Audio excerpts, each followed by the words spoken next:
Yuri Alves, é um prazer tê-lo aqui conosco em mais este episódio do Podcast Guide. Muito obrigado pela sua participação, pela sua presença. Yuri, queria te pedir para você se apresentar e, mais do que isso, contar como é que a sua trajetória profissional se encaixa nos assuntos que nós vamos observar aqui nesta entrevista, principalmente em relação aos juros da economia norte-americana. Muito obrigado, Fábio. Primeiramente, prazer a todos os ouvintes. Meu nome é Yuri Alves. Eu sou economista aqui na Guide, sou formado em Economista e Administração pelo INSPER, cubro economia americana há aproximadamente uns 8 anos, tive a oportunidade de fazer uma parte da minha faculdade fora, na Wharton Business School of University of Pennsylvania, né? A 6ª melhor faculdade de economia do mundo, a primeira em finanças. E lá, principalmente por estar imerso no ambiente americano, a gente teve muito contato, principalmente com a condução da política monetária pelo Federal Reserve, né? Como a instituição monetária lá, diferente um pouco do Brasil, já tem muito mais credibilidade para a implementação das taxas. Mas a minha visão um pouco de juros, pelo menos desde o começo desse ano, veio sendo um pouco negativa. Eu vi que as perspectivas, as expectativas conduzidas pelo Powell ali no final de 2023, onde a gente tinha um arrefecimento inflacionário, né, uma dinâmica da trajetória de inflação americana um pouco mais descendente nos dados dos últimos 6 meses de 2023, que sinalizavam, né, um território positivo para a redução das taxas, mas eu ainda via uma inflação ali, uma resiliência um pouco mais alta. Eu vi que as perspectivas positivas que estavam no começo do ano estavam muito equivocadas. Se o cenário parecia positivo, por que é que não houve a redução? Na verdade, as últimas notícias dão conta, inclusive, de que essa redução da taxa de juros está mais longe do que já esteve em 2023, por exemplo. Isso, principalmente, eu acredito que o Federal Reserve não antecipava uma atividade americana tão robusta. A gente viu ali nos primeiros dados do ano de 2024 uma surpresa positiva do payroll, então consistentemente surpreendendo as projeções de mercado, sinalizando uma atividade muito mais robusta. E não somente os dados do mercado de trabalho vieram muito mais acima das expectativas, mas também o índice de manufatura recentemente veio surpreendendo. E as vendas no varejo americano ainda sinalizaram que essa demanda, que estava muito deteriorada por conta do Covid, veio estar muito mais expansionista por conta do acúmulo de poupança derivado desses estímulos fiscais. A gente viu o governo federal americano entrando com fortes estímulos, isso fez uma poupança ser acumulada, e depois que os problemas de oferta se arrefeceram, que promoveu essa convergência inflacionária do final de 23, a gente acreditava que essa demanda não iria pressionar a inflação, o que vem acontecendo agora no início de 2024. Então, para mim, o mercado estava demasiadamente positivo, porque eles não viam esse excesso de atividade reverberando numa inflação persistentemente mais alta, que foi o que veio acontecendo.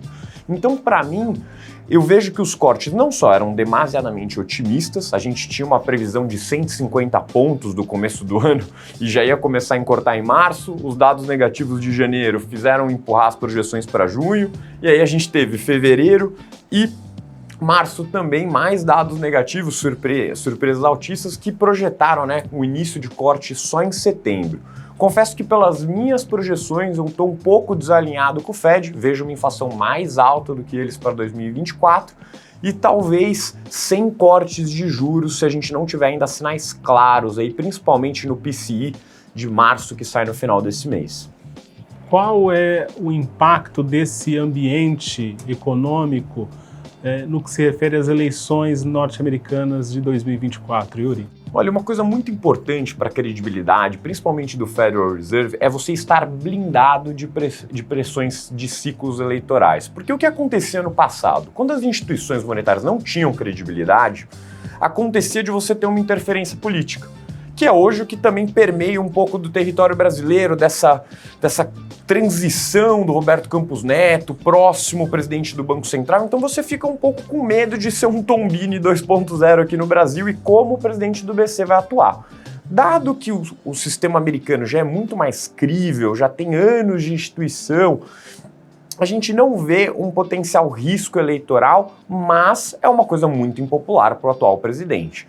Uma coisa que muitos consumidores americanos vêm enfatizando, falam assim, poxa, a onda inflacionária, ela veio e está se dissipando. De fato, está longe de ser vencida, mas caminhos positivos vêm. Mas muitos dos consumidores ainda atribuem a má condução da política econômica durante o período do Covid ao presidente atual, Joe Biden.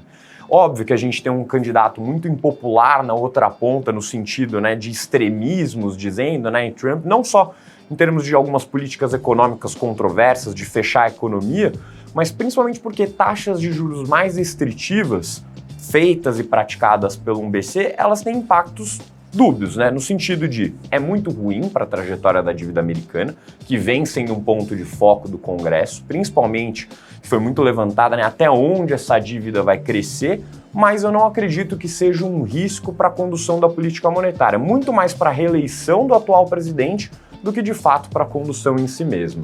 As políticas de estímulo da Covid-19 ou referentes à Covid-19, elas ainda impactam essa percepção do eleitorado americano no que se refere à economia de 2024? Sim, a gente enxerga muito esse impacto, principalmente por conta dos estímulos assimétricos, né? Muitos estados foram mais favorecidos em detrimento de outros, e por conta da política americana ser regionalizada, a gente viu que alguns estímulos federais, por mais que eles tenham impactos homogêneos em estados, é esperado que estados com características diferentes tenham impactos diferentes de uma mesma política.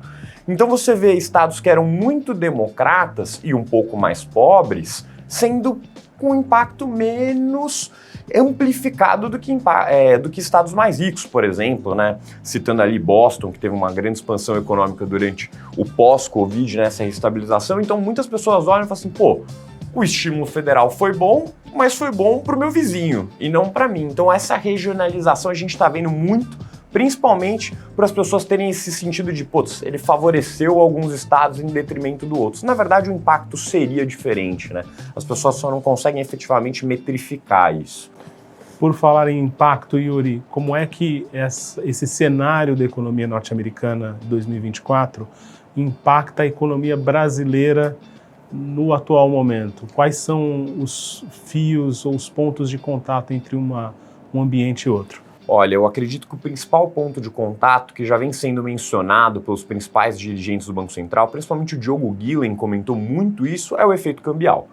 Se você tem um diferencial de juros, então a gente viu o Brasil antecipando os aumentos da taxa antes do Fed e reduzindo também antecipadamente. Só que agora o que fica em destaque é, será que o ritmo se mantém? Por quê? Porque se a gente continua o mesmo pace de redução, então a gente vinha cortando 50 pontos, o que acontece? Os títulos americanos ficam mais atrativos em termos de comparação das rentabilidades.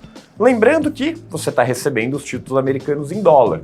Então observa que o câmbio ele vem não só com um mecanismo de estabilização entre a diferença dessas rentabilidades, mas uma vez que os títulos americanos ficam mais atrativos por essa perspectiva de taxas mais altas por mais tempo, isso faz com que reservas, né, dólares saem do Brasil em direção a um ativo mais livre de risco, mais saudável, como os da economia americana. Então, o principal ponto aqui, eu digo o câmbio, que a gente viu uma forte deterioração aí nos últimos dias, e a gente nunca viu o mercado brasileiro tão correlacionado com as taxas americanas e com os dados. A gente até brincou aqui no nosso time econômico que quando saiu o CPI, o mercado doméstico sofreu mais do que o mercado lá fora. Então a gente vê que essa perspectiva direciona os investidores mais para uma busca dos ativos com menor risco, principalmente numa economia de respaldo como a americana. Mas aí pode levantar as dúvidas, pô Yuri, mas por que não o Banco da Inglaterra, por que não o Banco Central Europeu? O cenário dentro dessas economias no continente europeu é completamente distinto. Quão distinto é? Muito. Em termos de atividade, a gente já viu a atividade se deteriorando muito na economia europeia e a convergência inflacionária, tanto no Reino Unido quanto no cenário europeu, está muito mais clara do que no cenário americano. Mais uma vez, o que a gente tem de movimentação? Divisas favorecendo o dólar, contrapartida, as moedas também, a libra e o euro, vêm perdendo força ao dólar americano. Um ponto central que também vem machucando o cenário doméstico, né, tanto em títulos públicos, mas condução da política monetária, vem esses termos do fiscal. Porque se você está com taxas de juros mais altas, o custo de financiamento do governo atual aumenta. A gente viu alguns ataques do Lula em direção do Roberto Campos Neto criticando as taxas muito elevadas por conta disso. o governo federal se financia a taxas mais caras. Se a perspectiva lá fora está deteriorando e sinaliza uma incerteza com a trajetória inflacionária, é natural que isso contamine o cenário doméstico e, consequentemente, vai contaminar o serviço da dívida que o governo federal vai ter com novas emissões e a trajetória futura da Selic, hoje que na curva está pregando uma taxa de juros em 10% no final do ano, que a gente acha extremamente negativo. A gente vê que esse cenário ainda pode se reverter.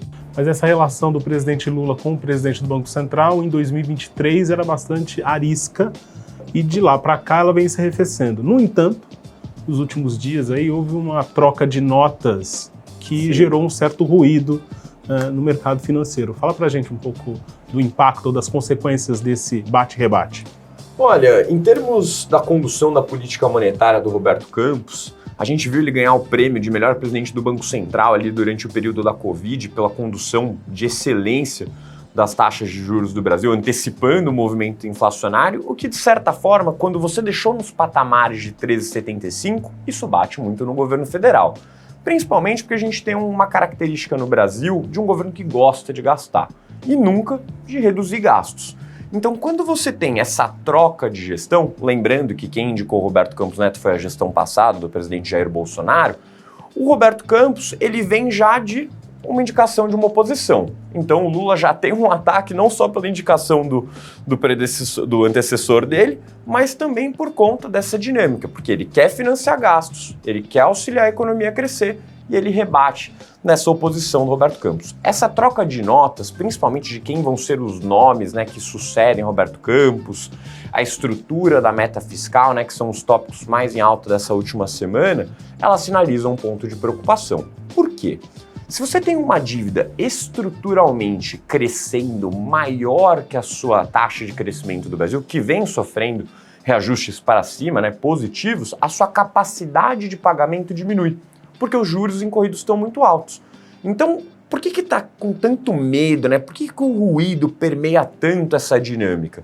Porque a gente espera que o próximo presidente do BC, que será indicado pelo governo atual, ele mantenha o consenso que vem tido no Copom. Até agora, nenhuma decisão foi unilateral ou pela maioria, foi sempre um consenso. Isso sinaliza coisas positivas. Mesmo que sejam hoje os nomes mais em alto, Gabriel Galípolo ou até o Piketty, são nomes muito distintos. O Piketty é um nome muito mais técnico, mas uma perspectiva mais impopular no sentido de gestão de comunicação. A gente já viu comunicações passadas dele com a mídia sendo muito agressivas, o que é diametralmente oposto do Galípolo. É uma pessoa que tem muito mais comportamento com mídia, tem uma comunicação muito mais clara, menos agressivo, mas tem aquela perspectiva que ele ainda é indicado de um governo do Lula. A gente viu no passado o medo que a gente teve com o Tombini.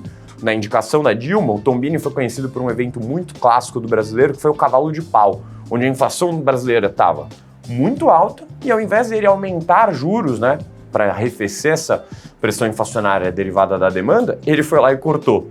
Então, cavalo de pau no sentido que ele fez um movimento extremo oposto. Esse é o nosso medo. As incertezas globais, tanto em cenário geopolítico, inflacionário americano, tanto domésticas, fazerem o presidente do BC indicar o Copom mais ajustes de baixa, enquanto você deveria estar mantendo por mais tempo e ter, de fato, uma convergência para a meta, que ainda está sendo alvo de críticas de alguns economistas de mercado.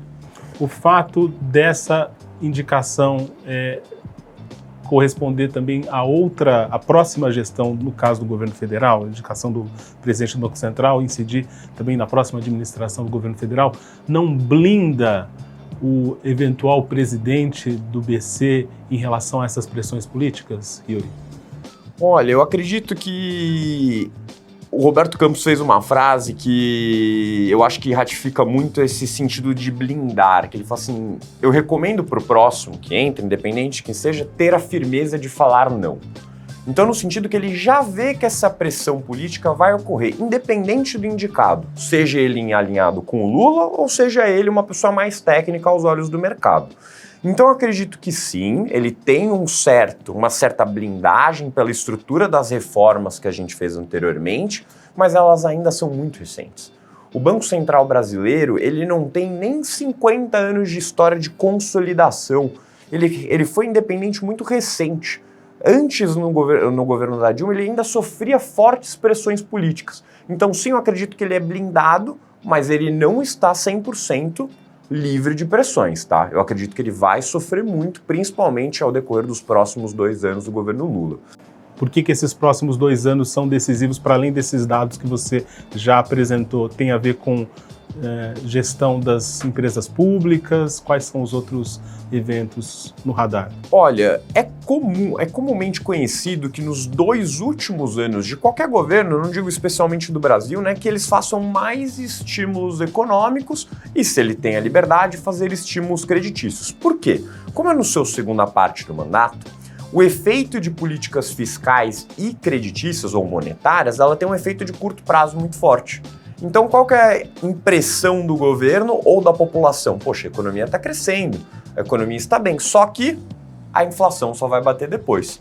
Então, por que a importância é muito grande, principalmente nessa troca de gestão? Porque depois de 2 anos a gente tem mais uma eleição, que pode vir com uma reeleição do Lula se as perspectivas econômicas forem muito saudáveis. Não só no sentido de mais políticas implementadas no segundo mandato, mas eu também vejo um ponto de preocupação com relação se de fato a meta é crível, se a gente vai conseguir atingir essa meta nesse horizonte desse ano e do próximo, mas também se a meta fiscal, que já sofreu ajustes agora, né, sinalizando fraqueza, se ela vai ser cumprida. Se essa atividade brasileira acima da média vai estar em linha com mais arrecadação, com mais produto e, consequentemente, arrefecendo as pressões que o governo federal vem sofrendo com relação ao mercado. O mercado ainda não confia nessa capacidade de estabilizar o déficit orçamentário do governo brasileiro. Então, principalmente, não só nessa segunda parte do mandato, mais estímulos fiscais estão vindo, então a gente pode esperar mais pressões inflacionárias, mas também vis-à-vis como o governo vai se financiar. Então, o paralelo dinâmica fiscal e política monetária é muito importante. Por mais que o presidente do BC evite dar opiniões, no caso eles sempre evitam, né, por conta deles falarem que isso não está no domínio deles, mas por mais que eles evitem dar opiniões, essa importância é muito forte, principalmente pela perspectiva do juro neutro brasileiro poder estar aumentando, dado essas expansões demasiadas de gastos do governo federal. Em função das últimas informações ou dos últimos acontecimentos na economia brasileira e das declarações das autoridades, a meta fiscal é crível na sua avaliação? Olha, na minha avaliação corrente, eu já achei a meta muito mal estruturada. Primeiro, o déficit zero para um governo federal que historicamente costuma gastar mais já foi uma coisa muito irreal para o Brasil. A gente nunca teve um histórico de conseguir manter o déficit zero consistentemente, e não somente isso, no governo que historicamente gasta muito. Então eu não tenho um problema com a estrutura da meta, eu acredito que ela pode ser cumprida e ela deve ser, né, por uma perspectiva de estabilidade, mas para mim a pior inconsistência dela é o fato que ela não veio acompanhada de redução expressiva de gastos, e principalmente onde o Brasil deve reduzir. O problema do Brasil não é que a gente só gasta muito, a gente gasta mal. Então reduzir gastos deveriam ser no ponto de ineficiência, ou você parar de fazer para empresas estatais cabides políticos, porque inevitavelmente você está gastando recurso, deixando de investir na empresa e, consequentemente, tirando recurso da sua nação e distribuindo para os famosos amigos do rei, né? Então, a meta fiscal, para mim, existe um ponto de forte incerteza com relação, porque a meta não tem nem 2 anos e ela já foi reajustada para 2025, onde a gente tinha um superávit de 0,5%, foi revisado para o 0 a 0. Quando a gente não pode sofrer novos reajustes? Qualquer ponto ali que o governo federal consiga minimamente se apoiar, já vai ser algo que eles podem justificar para reavaliar a meta novamente. Yuri, tem um outro elemento de incerteza nessa conjuntura que tem a ver com os conflitos globais. A situação no Oriente Médio parece escalar cada vez mais, sem mencionar o nível de tensão na Europa. No último fim de semana, as autoridades do G7 se reuniram para se posicionar em relação aos eventos envolvendo o Irã e Israel. Qual é o potencial de dano dessa instabilidade geopolítica para a economia, não só nos Estados Unidos, mas principalmente em relação à economia brasileira? Olha, o principal ponto, principalmente em termos de inflação, seria por conta dos preços do petróleo. A gente viu os preços do petróleo sofrendo fortes reajustes para cima, principalmente porque o Irã é um grande produtor e o petróleo ele é um insumo básico. Eu convido a todos os ouvintes você olhar para a sua mesa de casa e qualquer produto que você veja na sua frente provavelmente vai a um insumo do petróleo. Seja plástico ou seja qualquer forma de gasolina, combustível. E por que isso é tão perigoso? Porque se o conflito se agrava, Israel responde numa magnitude muito elevada aos ataques do Irã, ou de uma magnitude completamente distoante do que foi feito o primeiro ataque, as incertezas aumentam. O preço do petróleo vai impactar as cadeias de suprimento. O que isso afeta a inflação como um todo? O produtor vê o preço do insumo crescendo, faz um repasse no índice de preços que afeta o consumidor final e tem mais impactos inflacionários. A gente já viu movimentação parecida acontecendo, mas muito mais nítida na década de 70, porque foi exatamente um choque de preços de petróleo, que na época a gente viu os Estados Unidos, o presidente do Banco Central, Paul Volcker, lidando com uma forte subida dos preços e uma dinâmica inflacionária quase insustentável. Então, na minha perspectiva, o agravamento dessas tensões geopolíticas afetam um dos principais insumos de produção, que é o barril do petróleo, e, consequentemente, vai reverberar em mais pressões inflacionárias e incertezas para a condução de política monetária, não só doméstica, mas também como internacional. Yuri Alves, foi um prazer tê-lo aqui conosco em mais esta edição do Podcast Guide. Muito obrigado pela sua presença. Muito obrigado, Fábio. Boa noite a todos, ou boa tarde, ou bom dia.